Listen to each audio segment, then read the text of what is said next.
Dans cet exercice, on nous informe qu'on allonge un ressort de 0,150 m en y suspendant une masse de 0,3 kg. Puis on allonge encore de 0,1 m. Après qu'il ait atteint ce point d'équilibre, on le lâche. On nous demande de déterminer la valeur de la constante de rappel ainsi que la fréquence angulaire, à savoir la pulsation, l'amplitude de l'oscillation, l'expression du déplacement en fonction du temps et la vitesse maximale, l'accélération maximale de la masse, la période et la fréquence, et pour finir, la vitesse à l'instant t égale 0,15 secondes. Pour bien démarrer cet exercice, il est important de comprendre la situation. Au départ, nous avons un simple ressort. Ce simple ressort ne peut pas se mettre en mouvement harmonique et on ne peut pas l'étudier d'un point de vue mouvement harmonique.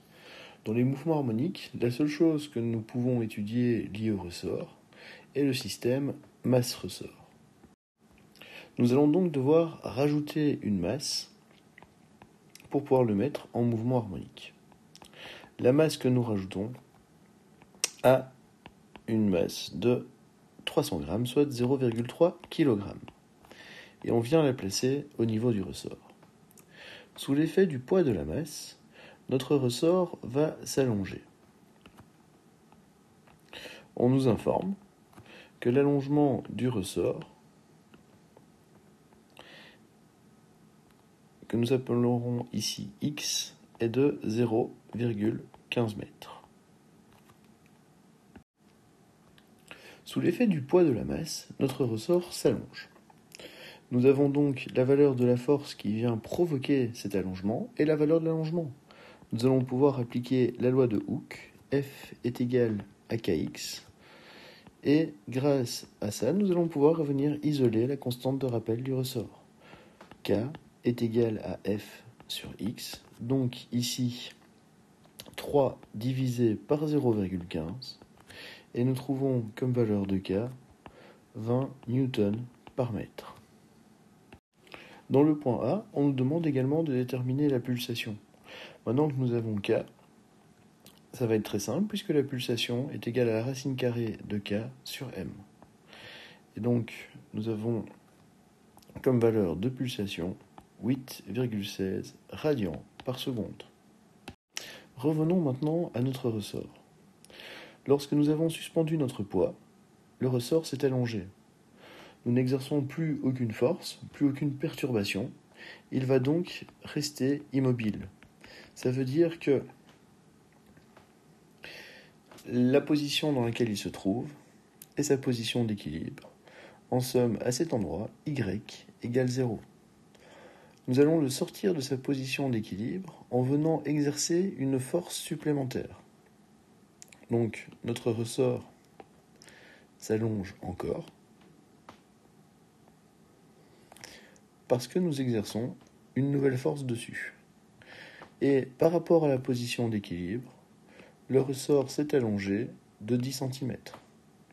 Donc il passe ici sur une élongation de 0,1 m. Ensuite, on le lâche. Ça signifie qu'il ne va jamais pouvoir descendre plus bas. En gros, la valeur que nous venons d'avoir, 0,1 m, correspond à l'amplitude de notre mouvement harmonique. Dans le point C, on nous demande maintenant de donner l'équation y de t de notre ressort. Donc y de t est égal à A fois sinus d'oméga t plus phi 0. Y de t est égal à A, donc l'amplitude 0,1, fois sinus de la pulsation que nous avons calculée qui était de 8,16 radians par seconde, fois le temps, plus la phase initiale.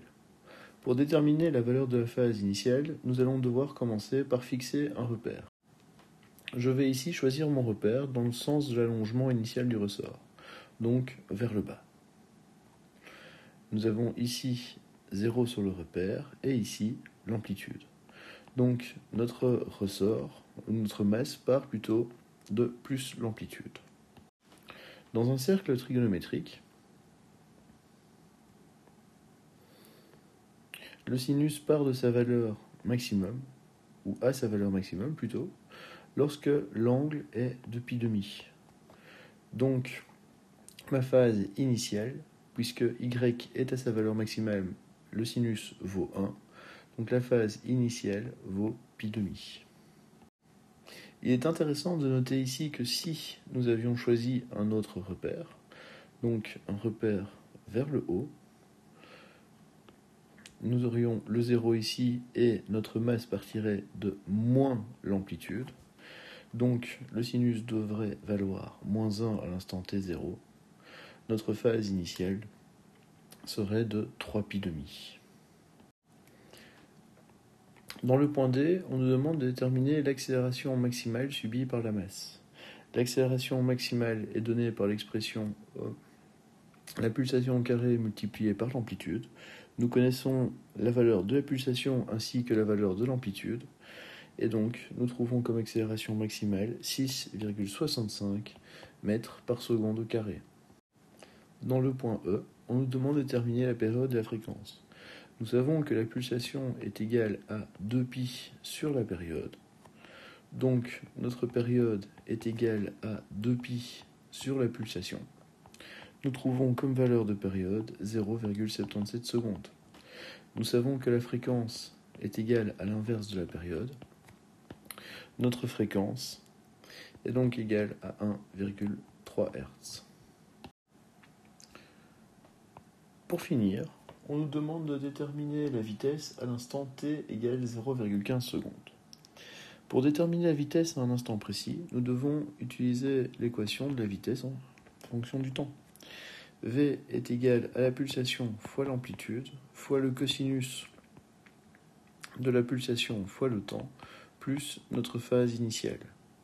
Ici, la vitesse à l'instant 0,15 secondes est égale à la pulsation, donc 8,16, multiplié par l'amplitude 0,1, fois le cosinus de la pulsation, donc 8,16, fois le temps 0,15, plus la phase initiale, qui était de pi demi. Et nous trouvons comme valeur de vitesse à l'instant 0,15 moins 0,76 mètres par seconde. Si nous avions travaillé dans l'autre repère, donc le repère dirigé vers le haut, notre phase initiale aurait été de 3 pi demi et nous aurions trouvé comme valeur de vitesse plus 0,76 mètres par seconde.